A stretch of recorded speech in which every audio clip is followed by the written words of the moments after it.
18 months after my divorce finalized, I married a 34-year-old tech CEO named Julian, a man who filled my life with the kind of generosity I'd genuinely never experienced before. A house overlooking the water, a closet full of things I'd never once had to ask for, trips booked and paid for before I'd even finished mentioning I wanted to go somewhere.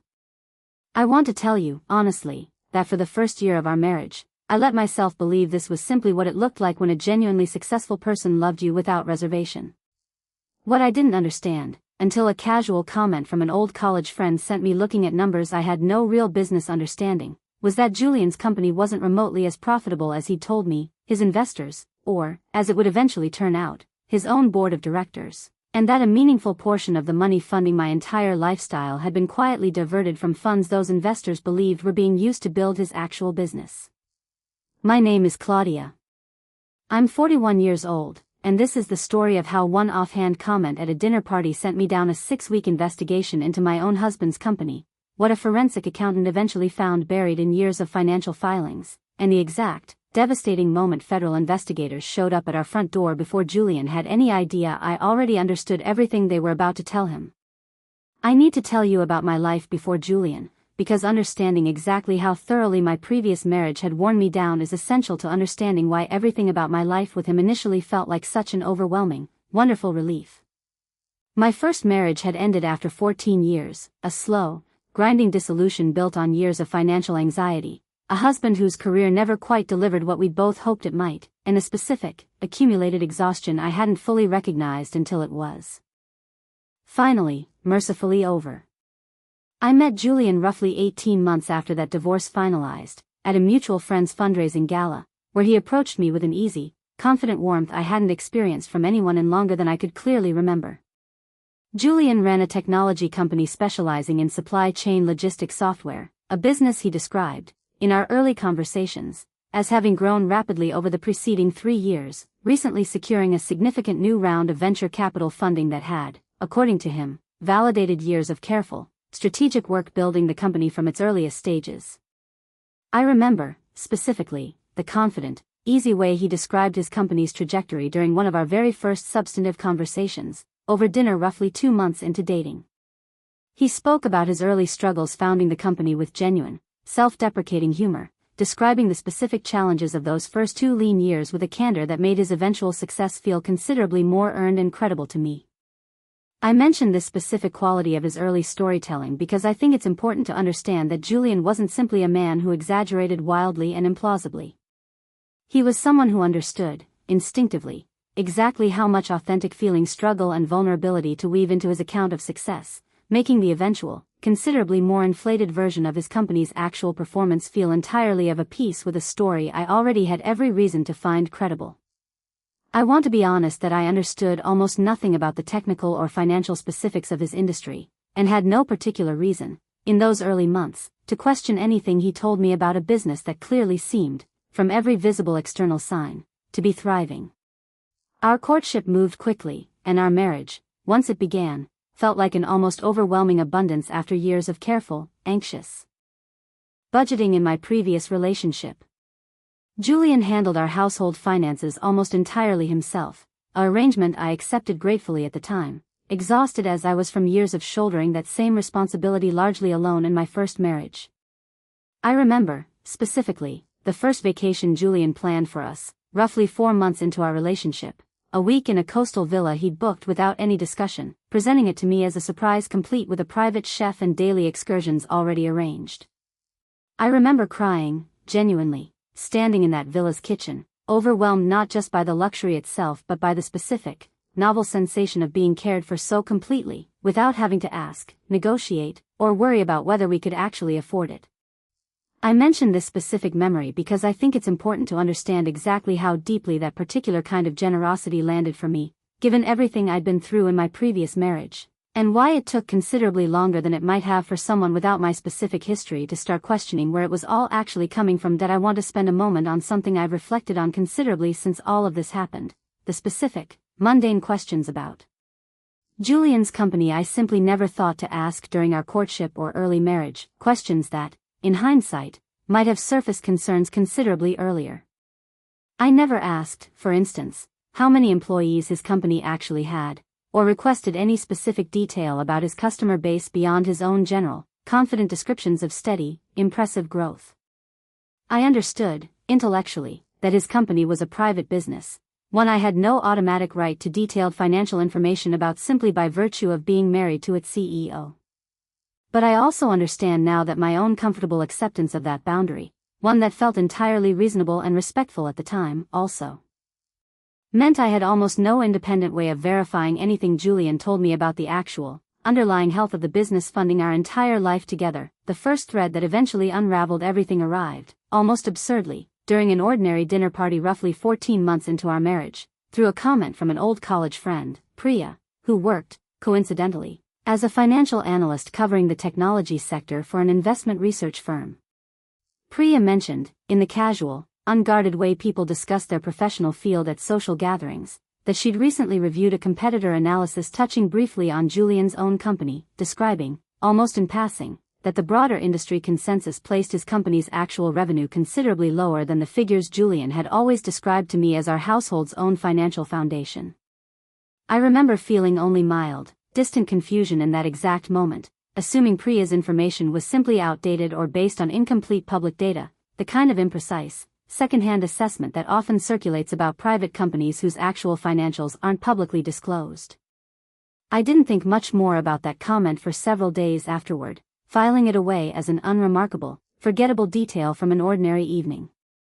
It was roughly a week later, helping Julian organize some paperwork for an unrelated household matter, that I came across a printed financial summary he'd apparently left in a folder in his home office, one that included figures for his company's most recent quarter, figures that struck me, once Priya's earlier comment resurfaced in my memory, as considerably higher than what she'd casually mentioned the broader industry believed to be accurate.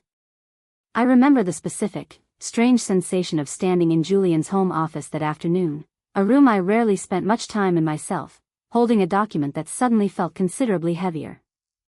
in my hands than an ordinary financial summary should.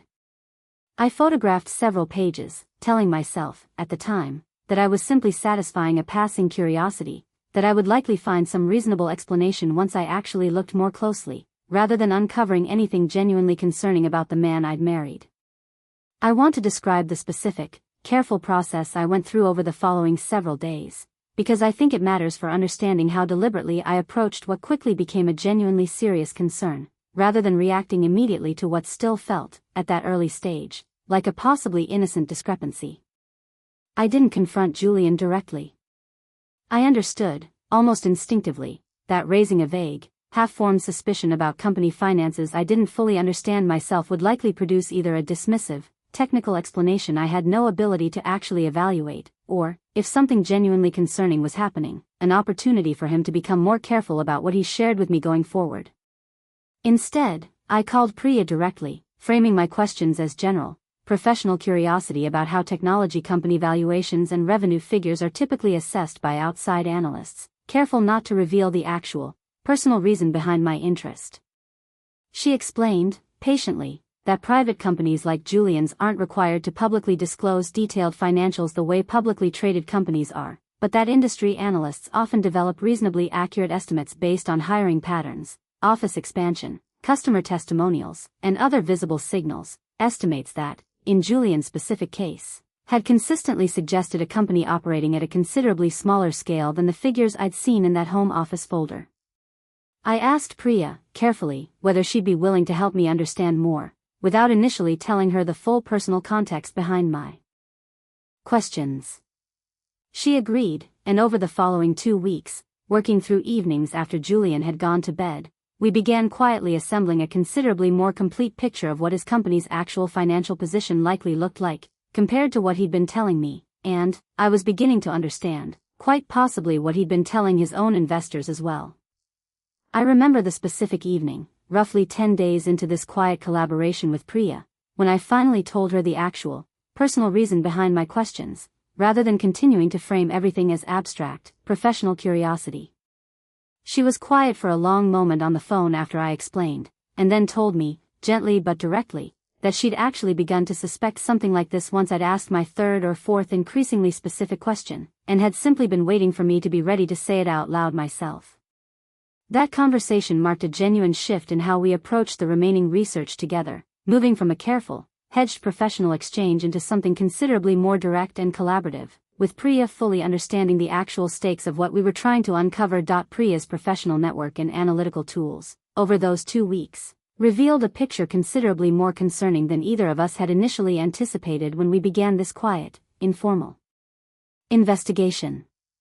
Public records regarding Julian's most recent venture capital funding round, cross-referenced against industry reporting Priya had access to through her own firm, suggested his company had raised considerably less capital than the figures he described to me, and that a significant portion of what had actually been raised appeared to have been allocated, according to the investment terms themselves, specifically toward product development and market expansion, categories that, based on everything visible about the company's actual operations, didn't seem to match how those funds were apparently being used. Priya walked me through the specific documents she'd pulled together during one particular evening session, laying out side by side a term sheet from Julian's most recent funding round, which she'd obtained through a database her firm subscribed to for tracking private company financing, against LinkedIn data showing his company's actual employee headcount over the same period. The term sheet stated purpose for the fund specifically referenced expanding engineering headcount by a significant, defined number. The actual headcount data showed growth considerably smaller than what those funds should have supported, a specific, quantifiable discrepancy that Priya described as one of the clearest, most objectively verifiable signs something didn't add up. Priya also helped me understand something about the specific structure of Julian's company that I hadn't previously considered, that as a private company, largely funded through venture capital rather than public markets, the primary parties with genuine oversight and accountability regarding how funds were actually used were his own board of directors and his institutional investors, rather than any broader public or regulatory scrutiny that might otherwise catch discrepancies of this kind more readily. I want to describe the specific, growing unease that settled over me during this period, understanding that I was potentially looking at something considerably more serious than a personal financial misrepresentation within our own marriage. If Julian was, in fact, misrepresenting his company's financial position to actual investors who had put real money into his business based on those representations, this extended well beyond any private, marital concern into genuine questions of investor fraud. I remember, specifically, a sleepless night during this period, lying awake running through every conversation I could recall Julian having about his company's supposed success, dinner party conversations where he described impressive new client wins, casual mentions of expanding his engineering team, a specific, detailed story he'd once told about a major competitor trying unsuccessfully to poach his top clients. Turning each of those memories over with this new, unsettling context made me realize how many specific, confident details he'd shared over our time together, each one now carrying a very different, considerably more troubling weight than it had when I'd first heard it. That I retained an attorney at that point, a careful, experienced practitioner named Denise Okonkwo, who specialized in complex financial and securities matters, understanding that whatever I was potentially uncovering required guidance considerably beyond what Priya's informal analytical help alone could provide. Denise explained, in our first consultation, the genuine seriousness of what I was describing, should it prove accurate. Misrepresenting a company's financial performance to investors in order to secure or maintain funding, particularly if funds were then used in ways inconsistent with what investors had been told, could constitute securities fraud, a serious federal offense carrying significant criminal and civil consequences, regardless of whether the company itself was privately or publicly held. Denise also raised a consideration I hadn't fully thought through myself, my own potential legal exposure, given that I was married to Julian and had, unknowingly, been benefiting directly from funds that might ultimately prove to have been fraudulently obtained. She explained that understanding the full, accurate picture of what was actually happening mattered considerably, not just for my own personal decision-making about my marriage, but for protecting my own legal and financial position going forward, entirely separate from whatever Julian himself had done. I remember feeling a specific, disorienting wave of fear hearing Denise raise that consideration, since I hadn't once, until that exact moment, thought of myself as someone who might carry any legal exposure at all, having genuinely had no knowledge of anything improper throughout the entire time I'd been living inside a lifestyle apparently funded by it. Denise reassured me, carefully, that innocent spouses generally aren't held criminally liable for a partner's independent financial misconduct they had no knowledge of, but that establishing clear, documented proof of exactly when I learned what, and what I did once I understood it, would matter considerably to protecting that position going forward, a detail that shaped how carefully and deliberately I approached every subsequent step of this process. Denise recommended retaining a forensic accountant, a specialist capable of conducting a considerably more thorough, technically rigorous review than Priya's informal analysis alone could provide, understanding that any eventual legal proceeding would require documentation and analysis considerably more comprehensive than what we'd assembled so far. I remember asking Denise, during that same consultation, how I would even go about discreetly gathering the additional financial documents Robert would eventually need, given that Julian handled our household's financial paperwork almost entirely himself and I had no established, ordinary reason to be searching through his home office materials in any comprehensive way. Denise advised a careful, patient approach, gathering documents opportunistically, during moments that arose naturally rather than through any obvious, sustained search that might draw Julian's attention, and photographing rather than removing original documents, to avoid creating any visible gap in his own files that might prematurely alert him to what I was doing. Denise connected me with a forensic accountant named Robert Chin, whose careful, methodical review over the following several weeks confirmed and considerably expanded upon everything Priya and I had already begun to suspect.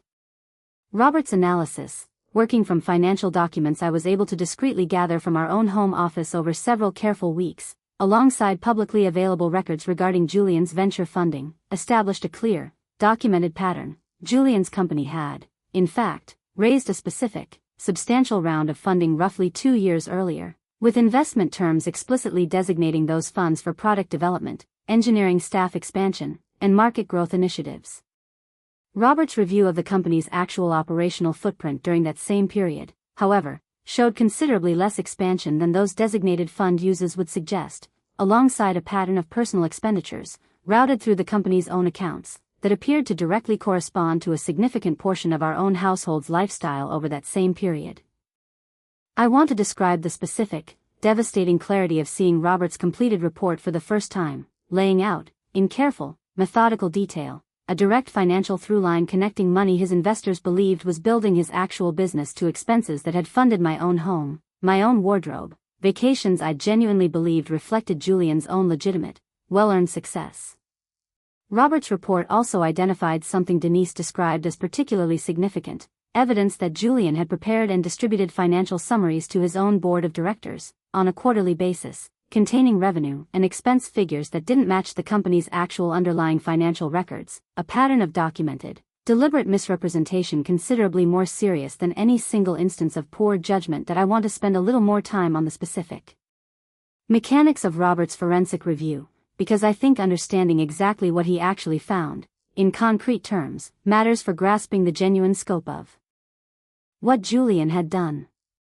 Robert identified a specific pattern involving what he described as a shell consulting arrangement, payments routed from Julian's company to a separate entity, ostensibly for legitimate consulting services, that Robert's research revealed had no verifiable business operations or genuine service delivery associated with it at all. These payments, totaling a substantial sum over roughly 18 months, corresponded closely, in both timing and amount, to major personal expenditures during that same period, the down payment on our home, a significant portion of a luxury vehicle purchase, and several of the vacations I genuinely believed reflected nothing more than Julian's own hard-earned success. Robert explained that this kind of shell arrangement is a fairly common method for disguising the diversion of company funds toward personal use, structured specifically to appear, on a cursory review of the company's books, as a legitimate business expense rather than personal enrichment. He told me that discovering this specific pattern, rather than a simple, undisguised transfer of funds, indicated a level of deliberate planning and sophistication that went well beyond a single moment of poor judgment. Robert also walked me through how he'd actually identified the shell entity in the first place, a process I found genuinely instructive to understand. He explained that he'd started by cross-referencing every vendor payment above a certain threshold against publicly available business registration records, flagging any recipient entity that lacked a verifiable business address, website, or other basic indicators of genuine, ongoing operations. The shell consulting entity had, in fact, been registered using a virtual mailbox address and had no discoverable online presence whatsoever, details that, once Robert flagged them, made the entire arrangement considerably easier to trace and document conclusively. I want to be honest about the specific, difficult period following Robert's initial findings, one where I had to decide, carefully, exactly how to proceed with information I now understood was considerably more serious than I'd initially anticipated when Priya first mentioned that offhand comment at dinner.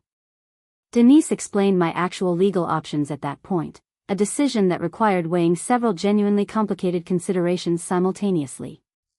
I could confront Julian directly, potentially giving him the opportunity to address or explain what Robert had found, though Denise cautioned this risked giving him time to destroy or alter records before any formal investigation could properly document them. Alternatively, I could report what I'd found to the appropriate regulatory authorities directly, a path that would trigger a formal, independent investigation but would also mean losing any control over the timeline or process going forward. I made the decision, after considerable reflection, to have Denise formally report Robert's findings to the Securities and Exchange Commission, understanding that whatever Julian had actually done extended considerably beyond our own marriage into genuine harm against his own investors, harm that deserved proper, independent investigation rather than remaining something I simply processed privately within my own relationship. I remember sitting with that decision for several difficult days before finalizing it, weighing, honestly, the specific, complicated guilt I felt about potentially destroying Julian's entire career and reputation against the clearer, more principled understanding that real people had invested real money based on representations Robert's analysis showed were demonstrably false. I found myself thinking, repeatedly, about the actual investors themselves, people I'd never met, whose retirement funds or personal savings might have been part of what Julian had raised under false pretenses, people who deserved to know the truth about where their money had actually gone, regardless of what that truth eventually cost my own marriage.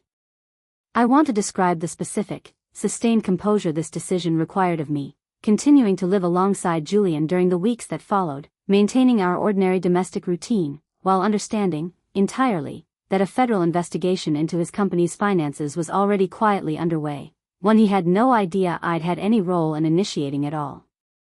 The SEC's own formal investigation, once Denise's report and Robert's supporting documentation reached the appropriate division, moved forward with a pace and seriousness that reflected how clearly documented the underlying evidence already was by that point. I learned, through Denise, that federal investigators had begun their own parallel review of Julian's company's financial records, board communications, and investor materials, working methodically to establish a comprehensive, independently verified account of exactly how investor funds had actually been used over the preceding several years. A process that Denise explained typically takes considerable time given the genuine complexity involved in tracing funds through a company's full financial infrastructure. Denise kept me informed, in general terms, of the investigation's broad progress during this period, careful not to share details that might compromise the investigation's own integrity, but providing enough context that I understood roughly what stage the process had reached. She explained that investigators were working through several parallel threads simultaneously, subpoenaing bank records from the shell consulting entity Robert had identified, interviewing members of Julian's board about the quarterly financial summaries they'd received, and cross-referencing investor communications against the company's actual, underlying financial performance across the entire period in question. I want to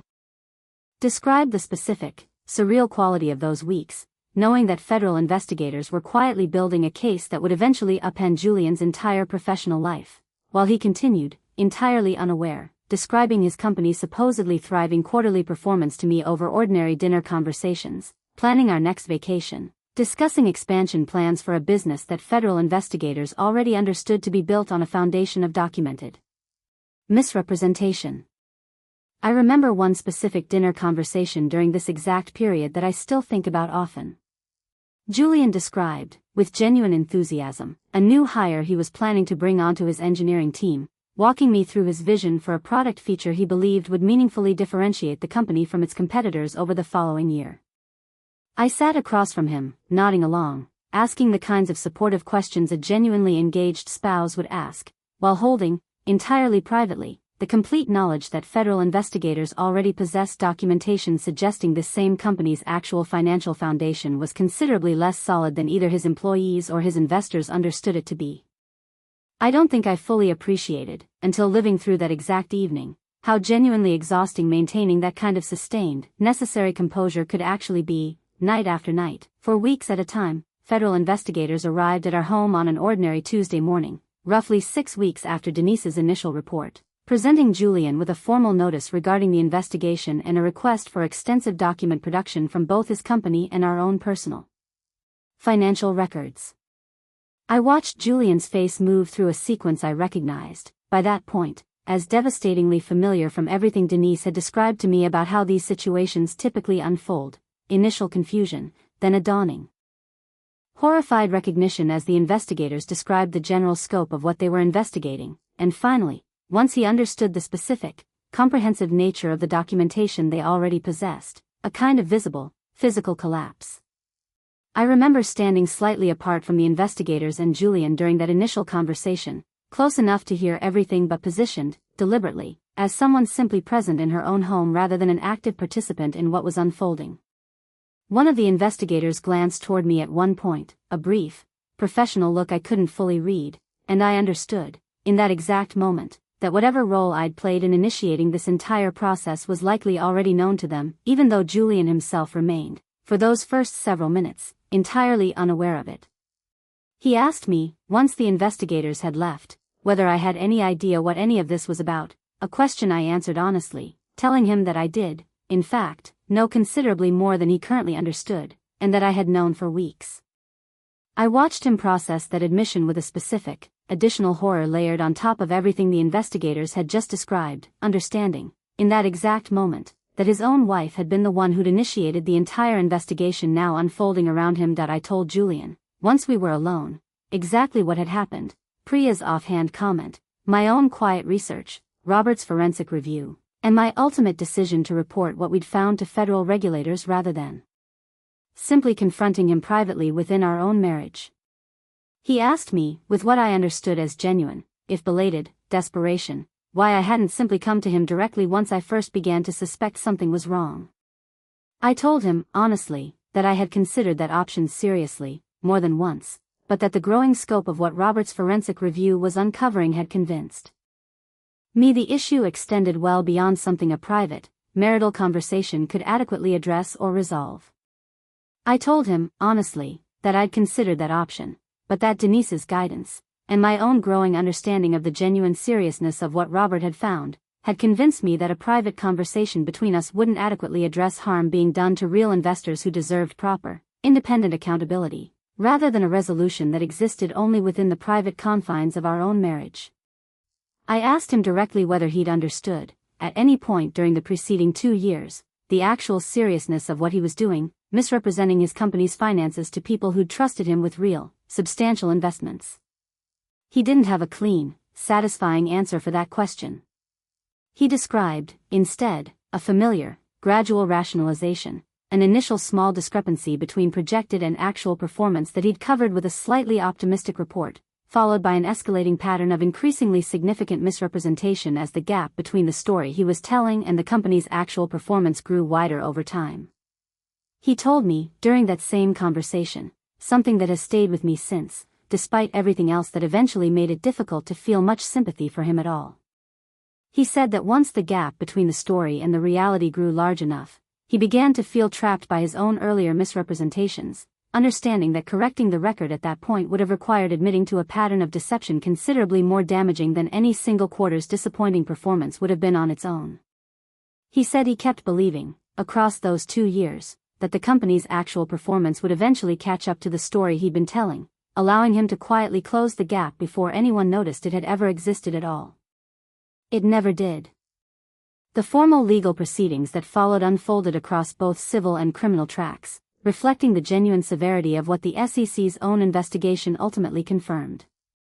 Julian was charged with securities fraud, based on the documented pattern of misrepresentation to investors that Robert's forensic analysis had first identified and federal investigators subsequently confirmed through their own independent review. He ultimately entered a plea agreement, resulting in a sentence involving significant prison time alongside substantial financial penalties and restitution obligations to the investors whose funds had been misused. I attended a portion of Julian's sentencing hearing, a decision I deliberated over carefully with Denise beforehand, ultimately deciding I needed to witness that specific, formal conclusion to the entire process in person, rather than simply learning about it secondhand. I remember several of the affected investors also present in that courtroom, individuals whose names I recognized from Robert's earlier documentation, people whose retirement savings or personal investments had been directly affected by Julian's misrepresentations. I didn't speak with any of them directly, understanding that my own complicated position in this entire situation made any interaction considerably more fraught than either of us likely needed in that specific, difficult moment.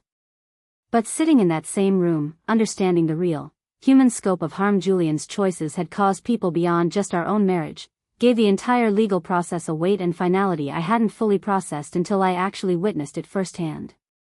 Denise successfully navigated my own legal position throughout this process, establishing clearly, through documentation, that I had no knowledge of the fraud during the period I was benefiting from its proceeds, and had, in fact, been the one responsible for uncovering and reporting it once I understood what was actually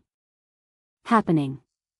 This distinction mattered considerably for my own legal protection, given genuine questions about how courts sometimes approach spouses who've unknowingly benefited from a partner's financial misconduct. Denise built this case, in part, around the detailed, contemporaneous documentation I'd maintained throughout the entire process, dated notes about when I first noticed Priya's comment, when I began actively investigating, and the specific timeline of my decision to retain both her own services and Robert's forensic review.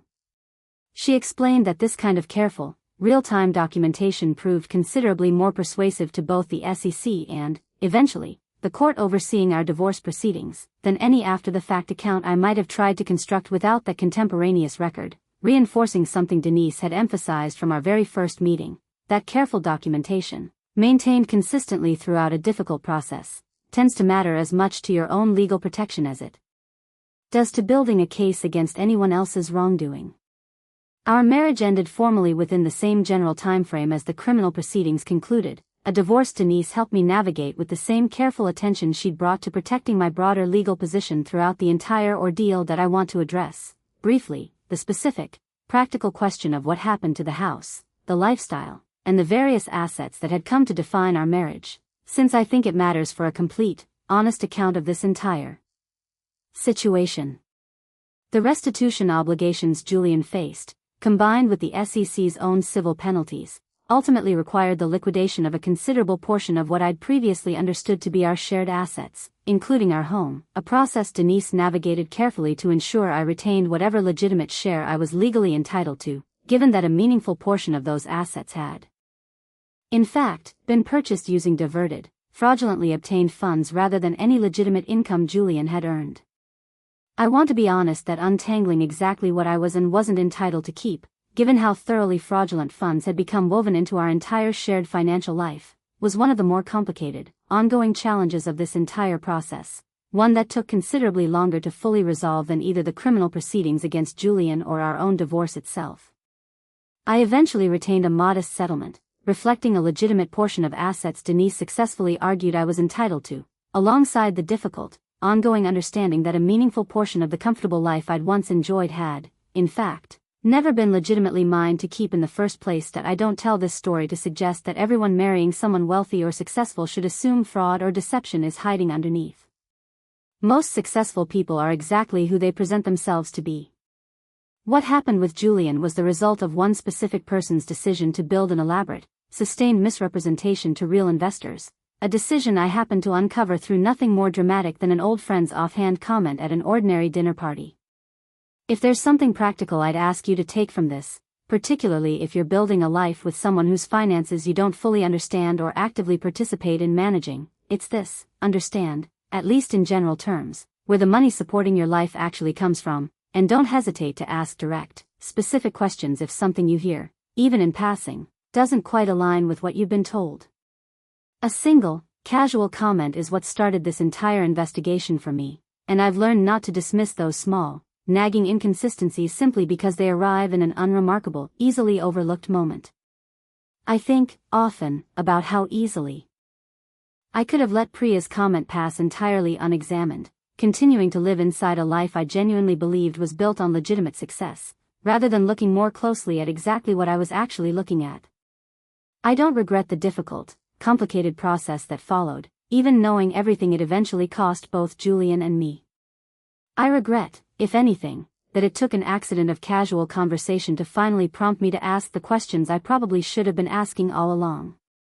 I've also thought considerably, in the months since everything concluded, about the specific mechanism that let this fraud continue undetected for as long as it did, beyond just my own lack of financial oversight.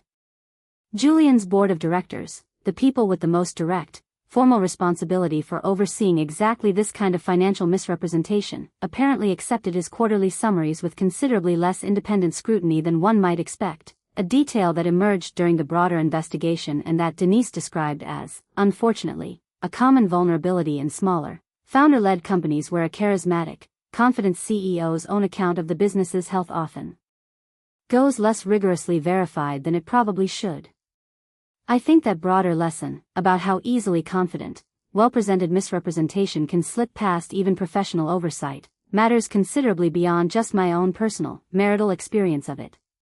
If this story affected you, or if you've ever discovered that something you trusted completely was built on a foundation considerably less solid than you believed, I want to hear about it in the comments. I read every single one. And if you haven't yet, subscribe. There are more of these stories, and more of what I've learned about looking closely at the things we're most tempted to simply accept at face value, every day.